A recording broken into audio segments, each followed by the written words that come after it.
The sea was quiet. Too quiet. Captain Liam Stone stared at the sonar screen, watching the empty blue lines move slowly.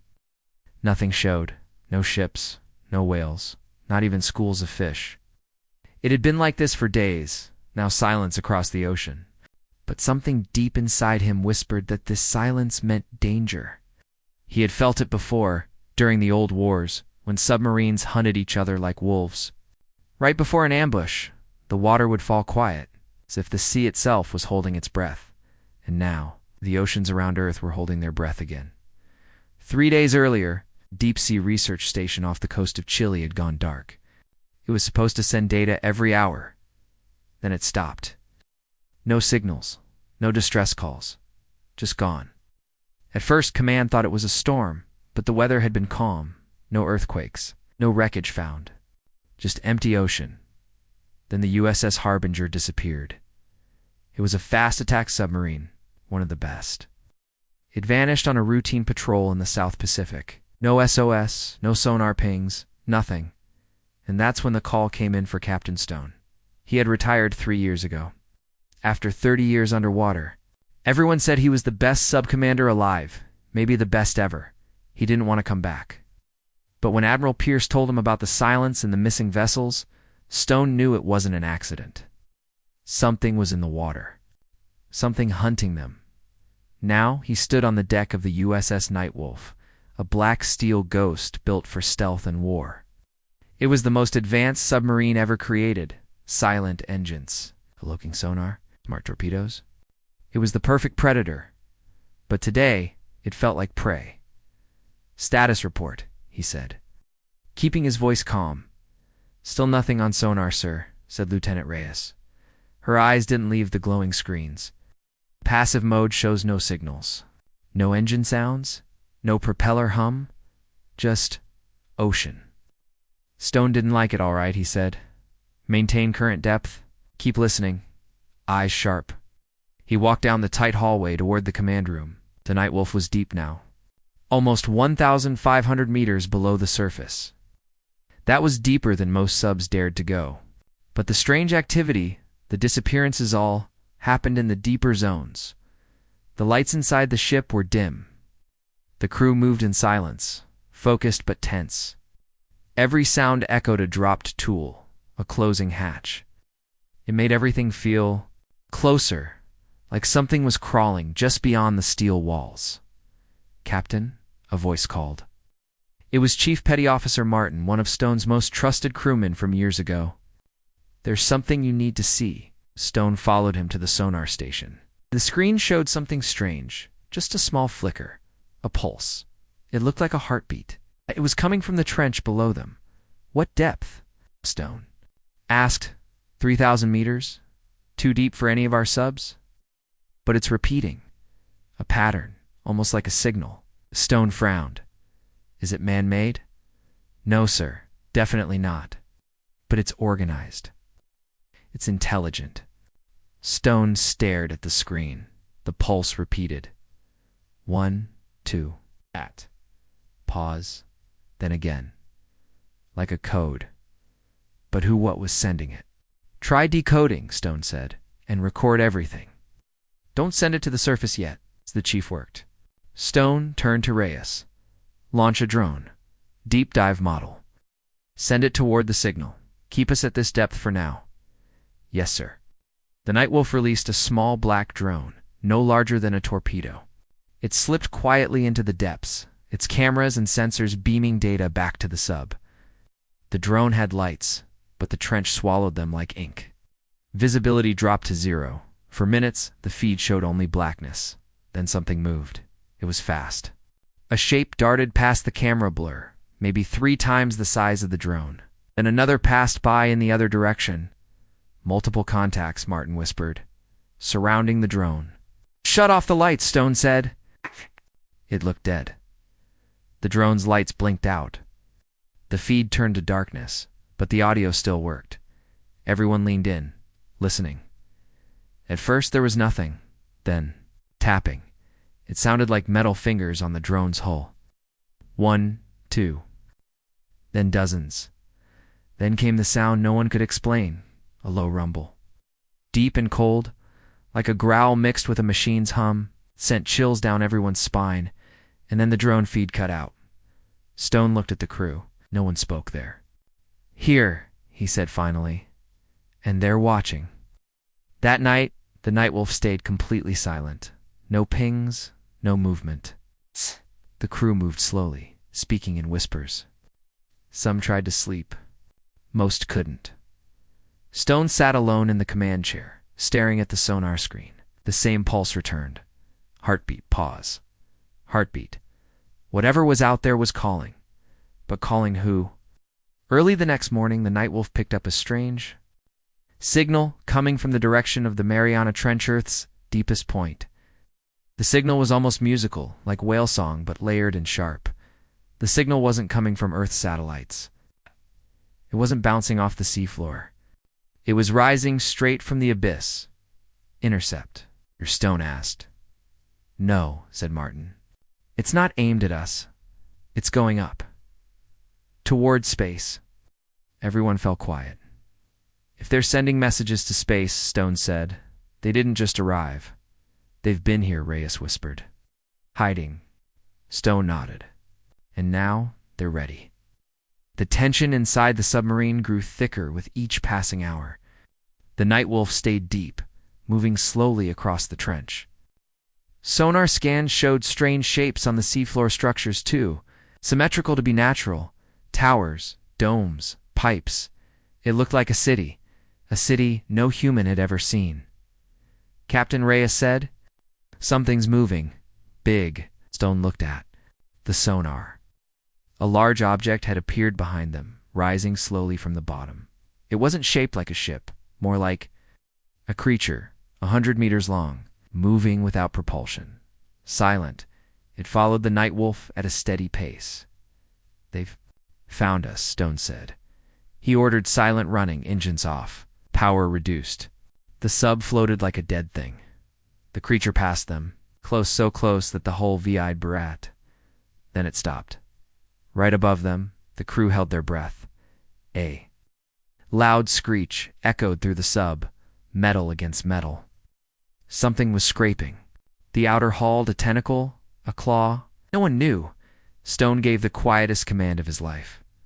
"Fire decoy now." The Nightwolf launched a noise decoy to the east. It made a loud burst of sound, like a panicked engine. The creature turned and followed the decoy. The Nightwolf dropped fast, heading for a narrow canyon on the ocean floor. They escaped, but only for now. Back in the command room, the pulse continued. Heartbeat, pause. Heartbeat. Stone knew this was no longer an investigation, it was war, and the ocean would be the battlefield. The next morning, the water outside the USS Nightwolf felt colder, heavier. The crew didn't say much. Everyone moved carefully, their boots soft against the steel floor. They had all felt the pressure building. Something deep and dangerous was watching them. It didn't matter that they were one of the most advanced submarines in the world. Down here, it felt like they were being hunted. Captain Liam Stone stood in the control room, eyes on the sonar screen.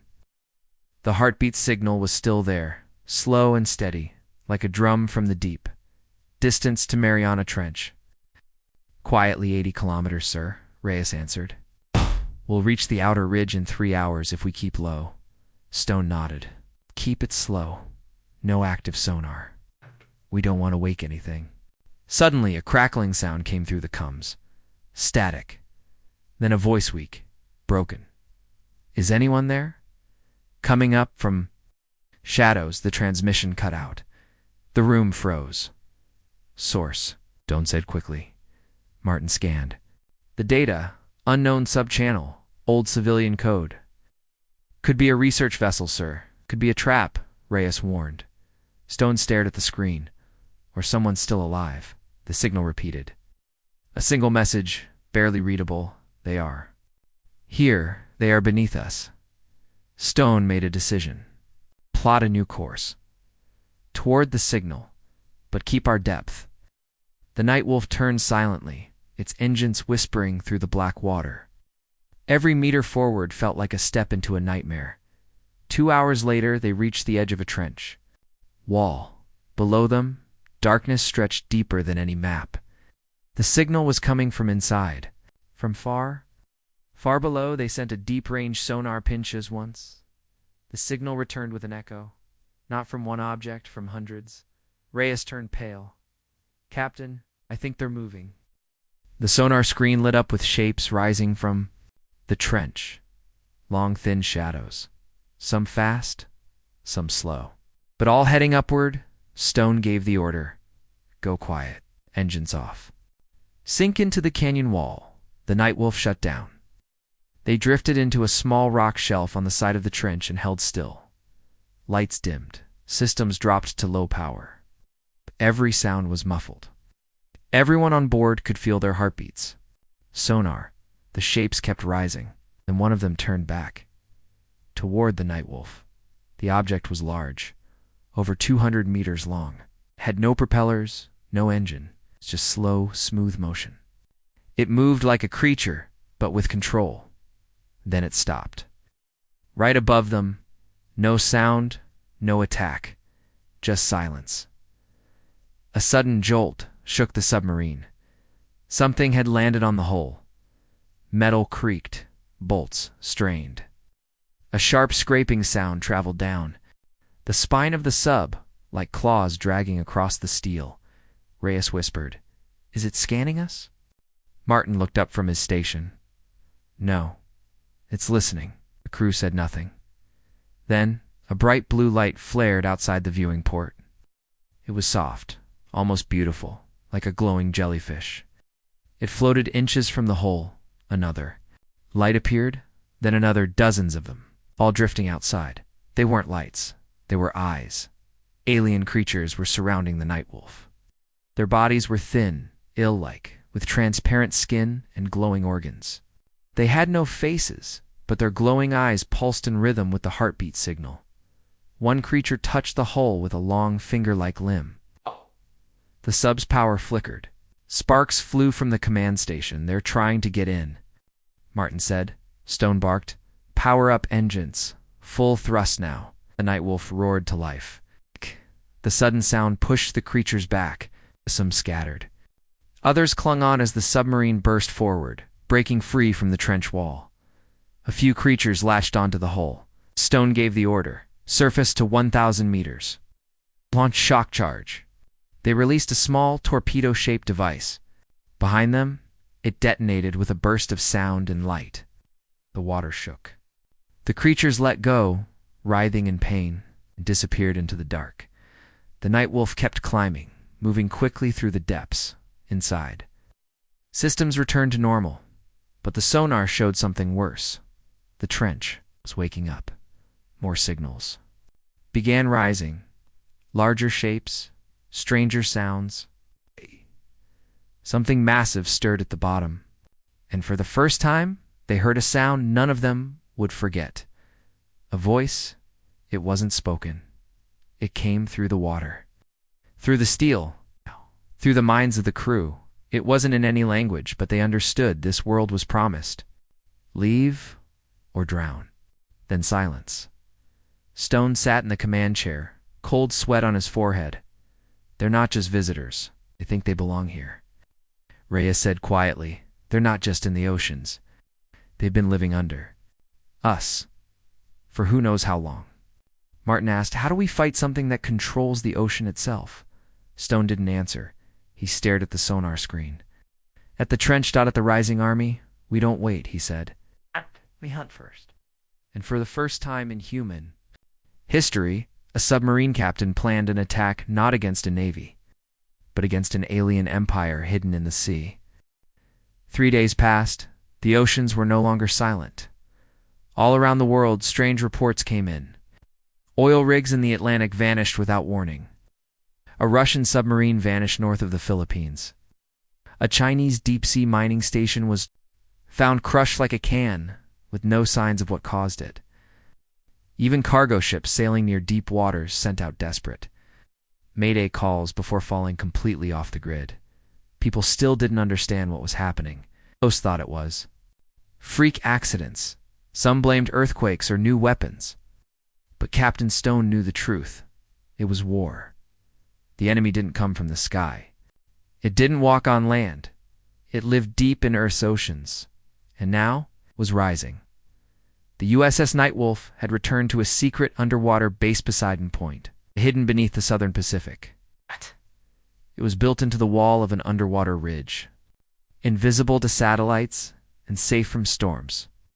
Now it had become the command center for Earth's first undersea war.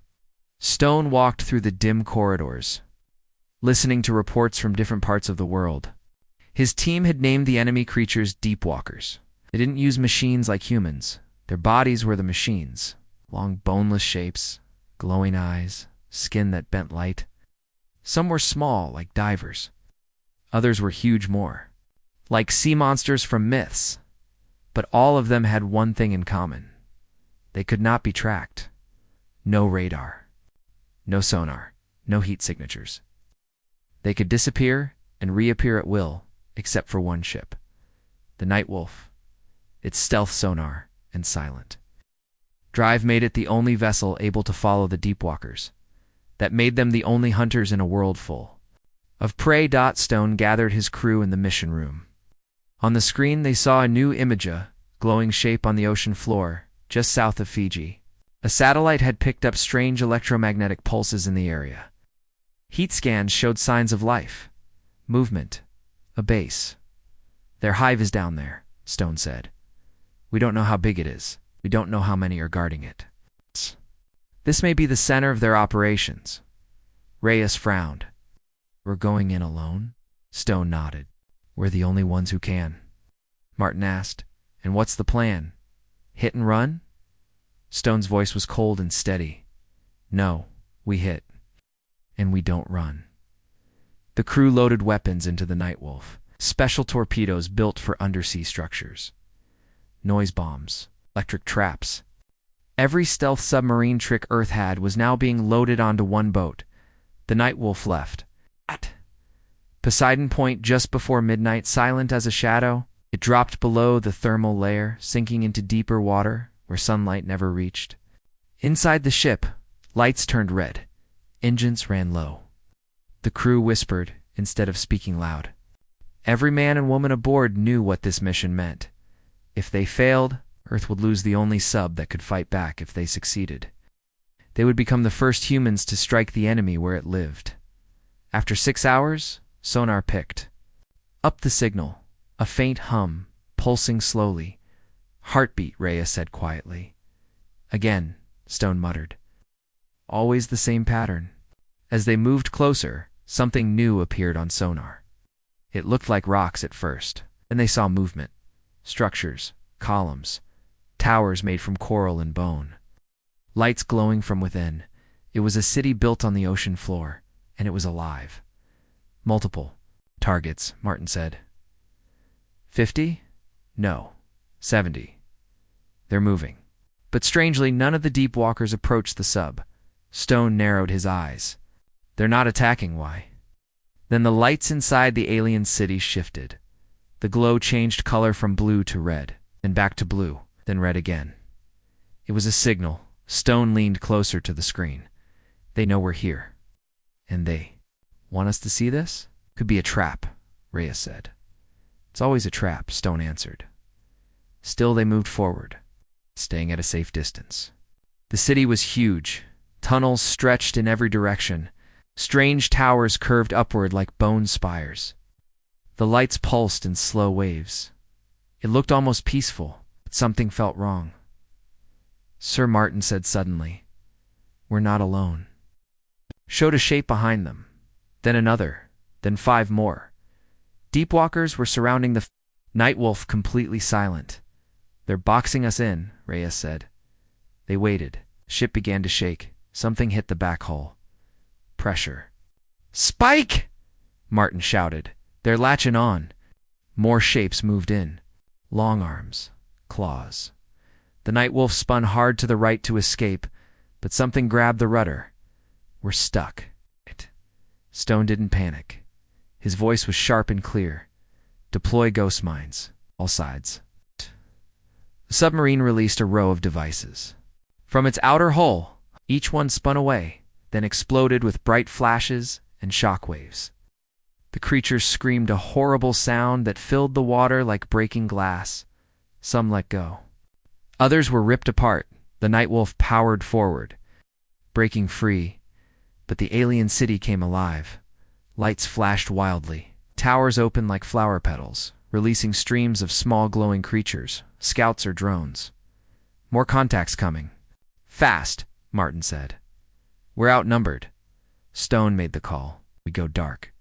Total silence. No power. Drift low and vanish. Engines off. Lights off. Even the screens dimmed. The Nightwolf became a ghost. Outside, hundreds of creatures swam in circles, searching, but they couldn't see what wasn't there, inside the ship. The crew sat in total darkness, holding their breath. Minutes passed. Then the swarm moved away. They had escaped, but only barely. After an hour of drifting, the Nightwolf powered back on and slipped away from the city. They had seen enough. Enemy had an entire base, guarded by creatures born from the depths. But the humans had something more dangerous. A mind that could hunt in silence. A captain with no fear, and a submarine that could disappear like smoke. In the water, they didn't win that night, but they learned something important. The deep walkers could bleed, and ghosts could kill. Captain Liam Stone stared at the black and white image on the screen. It showed a strange object recovered from the alien city, a glowing sphere, about the size of a soccer ball, covered in ridges and strange symbols. The team had found it lodged in the Nightwolf's outer hull after the last encounter. It wasn't metal. It wasn't glass. It pulsed with a slow blue light like it was breathing. The submarine had returned to Poseidon Point, and the object was now sealed inside a reinforced chamber. Scientists didn't want to go near it. Some said it was alive. Others said it was listening. But one thing was certain: it wasn't human. Dr. Maytan stood next to the object, her hand holding a small scanner. She had joined the Nightwolf's crew after the second mission. A deep-sea linguist and codebreaker, she had spent her life studying patterns in whale songs and dolphin clicks. But this thing, this alien sphere, was like nothing she'd ever seen. "It's not just making sound," she told Stone. "It's talking." Stone raised an eyebrow. "Talking to us?" "No," May said. "It is something else. Maybe to the deep walkers. Maybe to their queen." Stone leaned closer. "Can you understand it?" "Some of it," she said, glancing at her notes. "It uses pressure waves, vibrations. It's like a language made of underwater echoes. It repeats certain phrases over and over. One word keeps coming back." She pressed a button, and a soft rumble filled the room. It wasn't loud, but it made the walls vibrate slightly, like a soft growl underwater. "What does it mean?" Stone asked. May looked uneasy.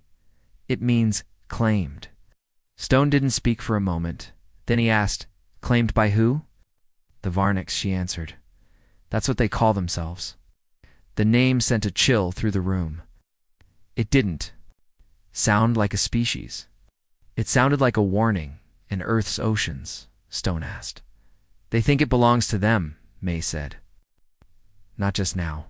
Since before we were here? Since before we even walked on land." Stone's jaw tightened. "So they didn't invade? They think we did?" Before he could say more, alarms rang through the base.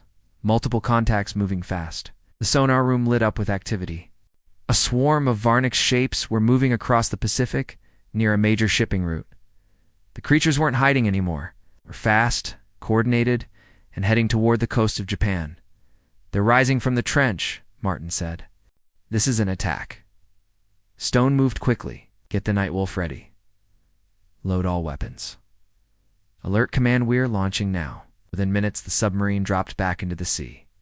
The crew was quiet but ready. The fear was gone, now replaced by purpose. Stone stood in the command center, watching the screen as hundreds of contacts swarmed toward the surface.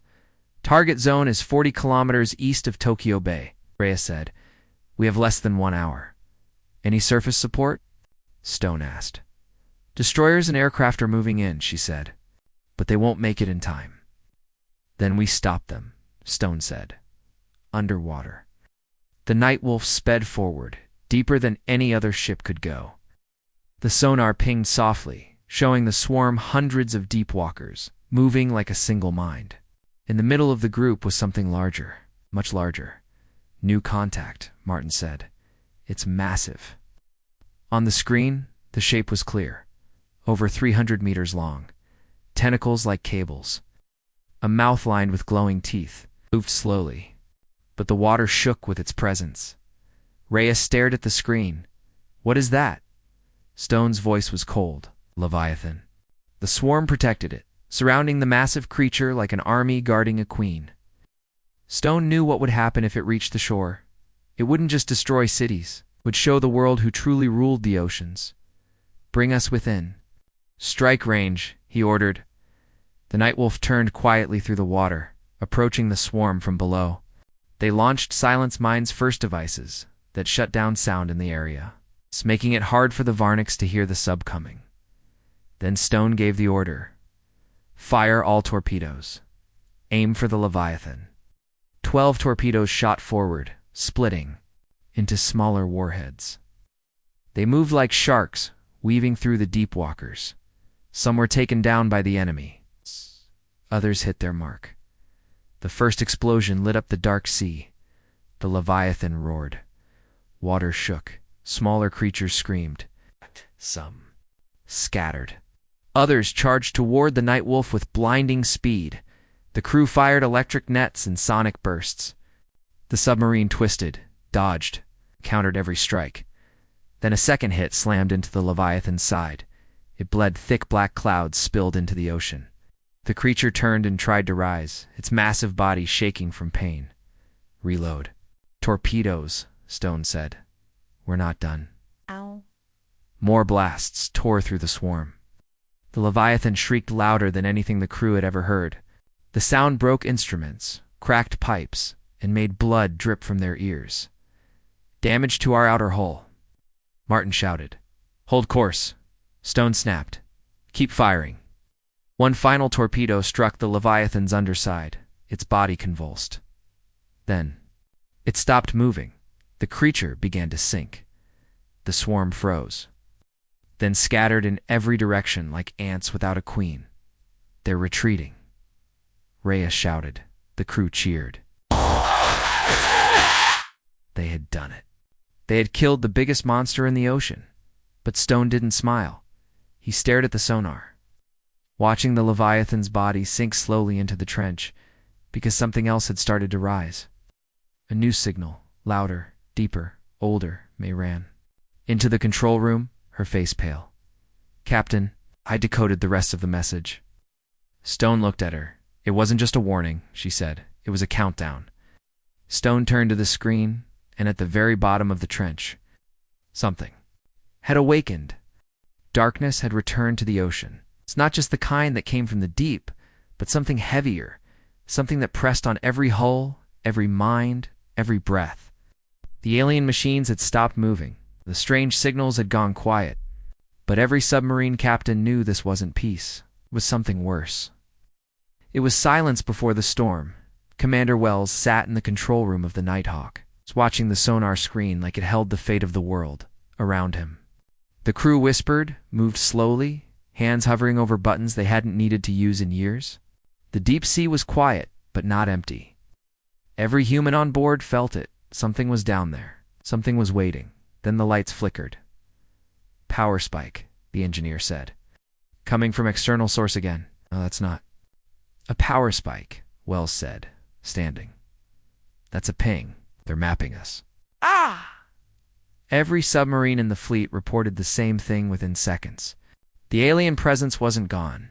It had only gone deeper. Somewhere below the ocean floor, it had burrowed, enrooted itself like a parasite. Earth's ocean had become the entrance to something far bigger than anyone had feared. A base? Hive. Nobody knew, but they had to find out.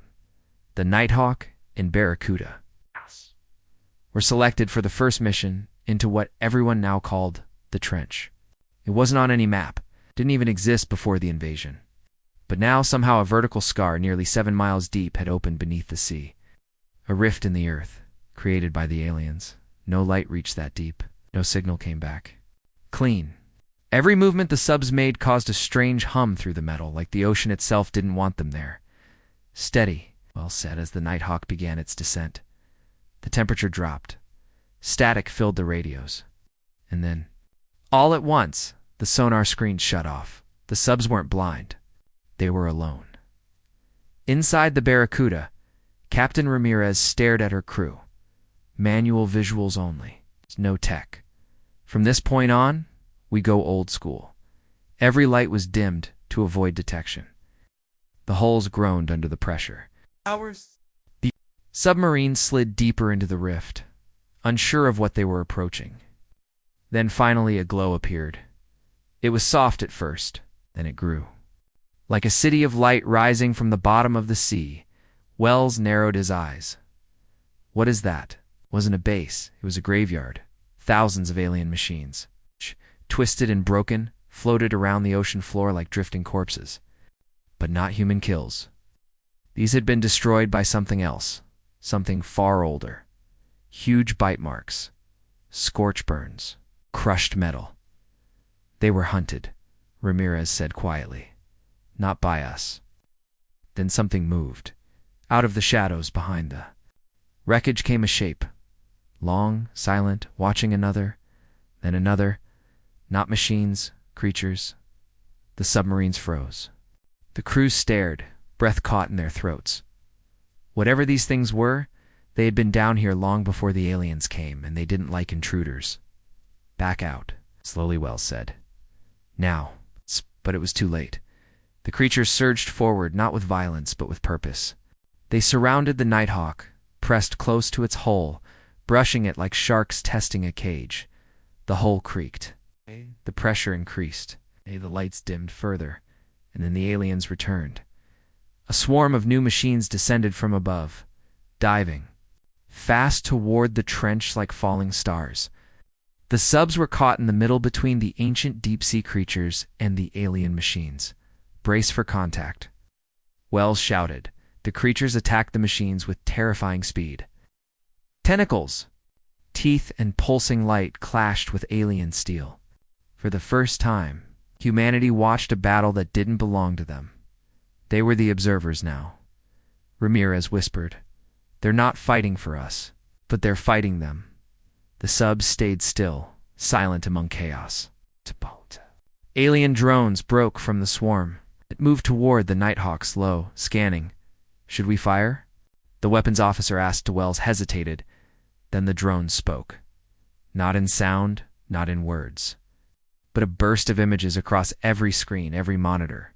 A warning, a countdown, a vision of the ocean turned black, poisoned, boiling with metal. "There. Planning something," Wells said, voice cold. "Something big." Aliens hadn't given up. They'd only tested Earth's defenses. And now they were calling reinforcements. Not from space, from a gate below the ocean floor, Wells and Ramirez. Both gave the same order at the same time. Get back to command now. The subs rose fast, dodging debris and strange pulses from below. One of the creatures followed, swimming. Close, watching. Then it stopped at the edge of the trench, staring upward. It's almost like it understood. Back on the surface, Earth's ocean command prepared for war. But this time, it wasn't just with submarines. Something bigger was needed. And something deeper was coming. The silence had broken, and now the ocean would roar. The ocean floor trembled again. It wasn't from an explosion or a falling ship. It was something else. Something new. Deep under the Pacific Trench, the enemy had begun a last desperate act. Inside the main alien hive, their queen, a massive creature with translucent flesh and 10 limbs, howled across the cum chamber. Her species had never lost a war in water. But Earth was different. Humans were different. The hive had lost nearly half its forces. Entire hunting pods had vanished. The queen had grown suspicious of the dark waters. There was something hiding in the depths. It was something that could see them, even in the pitch black. She clicked orders into the control flow, and a new creature slithered forward. Hunter eel, class warrior, with heat sensors and sonic pulses. Its task was simple. Find whatever ghost haunted them and destroy it. Meanwhile, deep in the Mariana Trench, Commander Reyes sat silent aboard the USS Abyss. The stealth sub floated in a thermal pocket, undetectable. His crew had not moved in. For hours they listened. They waited. Every creak in the hull was ignored. The ocean had taught them patience. But now, something was coming. A ripple in the sonar, a strange wave signature. Not from the hive. Not from any known craft. Reyes narrowed his eyes at the monitor. "That's not alien," he said quietly. "That's Earth-made." A moment later, the screen cleared, and another submarine appeared. Not one of theirs. It was old, rusted, a Cold War ghost. The USS Halberd, decommissioned 20 years ago, should not have been there, and yet it was broadcasting an encrypted signal, an old code. Human. Friend Reyes gave the order to respond, and within seconds, a tight beam message came through. "This is Admiral Weller, former commander, Deep Earth Initiative. You've reached Ghost Command." Gasps echoed through Reyes' sub. Ghost Command was a rumor-an old story passed through Navy bars and forgotten logs. A secret unit that operated beyond radar and sonar, trained for deep-sea warfare no one believed would ever happen, till now. Admiral Weller, Reyes replied, "We thought you were all dead." "You were." "On paper," Weller said, his voice calm. "But the ocean kept us alive. Now it's time to hunt." Ghost Command wasn't just one submarine. It was 6. It's all modified, silent as shadows. Their torpedoes were not standard issue. They were pulse-driven, coded to alien biology. Their sonar could detect the faintest echo of hive movement. And they had spent the last 2 decades training for exactly this. War in the deep. Back in the hive, the Queen received a warning pulse. 2 more patrols gone. No wreckage. No distress call.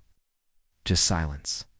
She launched the eel creature into the water with a sonic scream, dove into the trench, weaving between rocks, hunting for heat, sound, or pressure changes. Anything that could reveal the ghosts. But the eel didn't notice the tiny drone following it. A microcreep, released from Ghost Sub 3, watched from a distance. When the eel passed near a crevice, something slid out a long black hole with no markings. No sound, no light. The eel turned too late. A spike shot out, not a missile. Not a missile, not. A torpedo. Something else. A soundless energy dart pierced its side, sending it into a spasm. Floated, twitching, until it stopped moving. Then the black hole vanished again. The Queen howled. Shh, she knew now. She was not alone in the dark. Something hunted her children. Something that could not be seen. Not even by their best trackers. She summoned all remaining hive forces. Over 200 units. Massive whale-sized drones, small crab-like scouts, and razor-winged eels. They would flood the trench and destroy anything hiding there. Reyes sat at the command table inside the Abyss, joined by Admiral Weller through video link.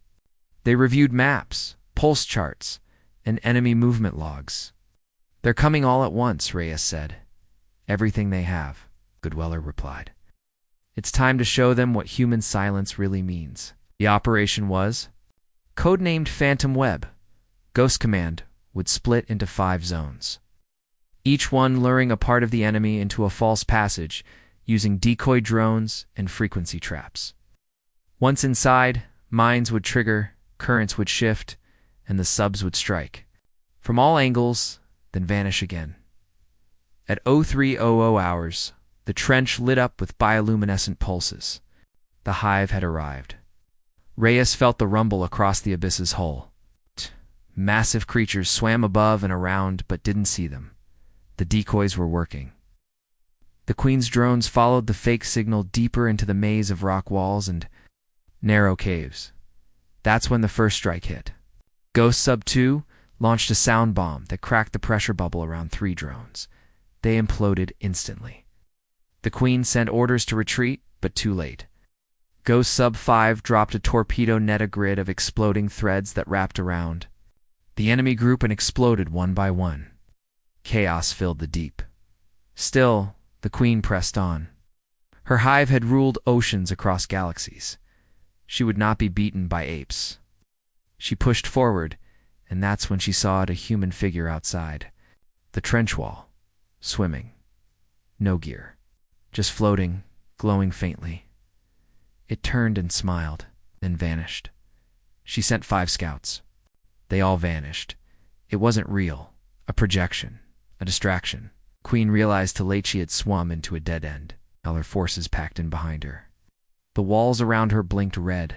Over 70 mines hidden in the rock pulsed once. Above, Reyes whispered, "Detonate." The trench shook. The ocean cracked with light and thunder. Airless thunder. Explosions rolled through the high formation, sending pieces and heat across the black water. The subs retreated fast, engines low, silent again. After 30 minutes, the water stilled. The sonar scanned the wreckage. Almost nothing moved, but Reyes knew better. "Scan the lower shelf," he ordered. There it was. The Queen, alive. Barely. She floated weakly, her limbs curled inward. "Still alive." Weller's voice came through. "She's not done yet." Reyes nodded. "Then we keep hunting." The war wasn't over, but Earth had ghosts of its own, now silent hunters in the deep, waiting for the next sound, waiting for the final fight. The ocean floor was shaking, not from battle, not from bombs, but from something deeper, something older.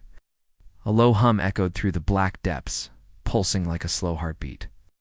The alien commanders felt it first. They looked at each other, confused. Their sensors blinked and flickered. Readings made no sense. Currents shifted without cause. Magnetic fields spiked, then vanished. Something was waking up. The last of Earth's submarines moved silently through the dark, waiting. The new human fleet, now joined by allies from hidden deep-sea colonies, had pushed the invaders back to a single trench, the abyssal rift. There, the alien queen's main hive had rooted itself. Tall spires of dark metal rose from the seafloor, pulsing with blue light like veins. But those lights were flickering now. Commander Riley sat at the helm of the USS Vindicator, one of the largest stealth subs ever built. She stared at the screens, watching the tremors spread. Sonar wasn't picking up submarines or weapons. It was picking up something else, something massive and alive. A soft voice crackled through the intercom. It was Commander Isha from the Indian Navy's deep-sea stealth sub, Shakti. "Riley, it's not us. Something else is moving, bigger than any alien ship. It's coming from under them." The alien queen ordered her soldiers to defend the rift. Thousands of biodrones swarmed out of the trench, moving like a cloud of blades. They didn't see what was below them until it rose. It wasn't a submarine. It wasn't human. But it wasn't alien either. It was something Earth had buried long ago. A guardian, a relic of the planet's deep past. No one knew it had survived some. Even believed it was myth. But in the ancient data vaults of old submarine command bunkers, there were whispers of a machine built during Earth's darkest war. A machine designed to never surface again unless Earth faced extinction. They had called it Leviathan Protocol. Now it had awakened. From the trench, something vast emerged. At first, the aliens thought it was the seafloor rising. But then they saw the lights green, gold, and red lining the edge of a structure that went on for miles. A massive hull, covered in armor so thick it bent the water around it. Gun ports opened. Energy surged. The water boiled. The aliens screamed in confusion. Their queen hissed. This was not part of their calculations. This machine was not human, but it answered to humanity's final command: protect Earth at all costs. The Leviathan. Protocol scanned the field. It saw human submarines scattered and damaged. It saw alien hive structures polluting the deep. It acted. Torpedoes the size of freight trains launched from its belly. Swarms of sea drones burst from its sides. It moved like a mountain, slow and unstoppable, crushing enemy towers as it advanced. The sea trembled in its path. Commander Riley watched from the Vindicator. "My God, we didn't build this, did we?" No, Isha whispered over the com. But Earth did. The alien queen ordered a retreat. Her forces scrambled upward toward the surface. But the human fleet had closed the nets. Submarines emerged from nowhere from all directions. They didn't attack, they herded. The Queen's fleet tried to break through, but for every direction they turned, another human vessel blocked the way, silent, patient, deadly.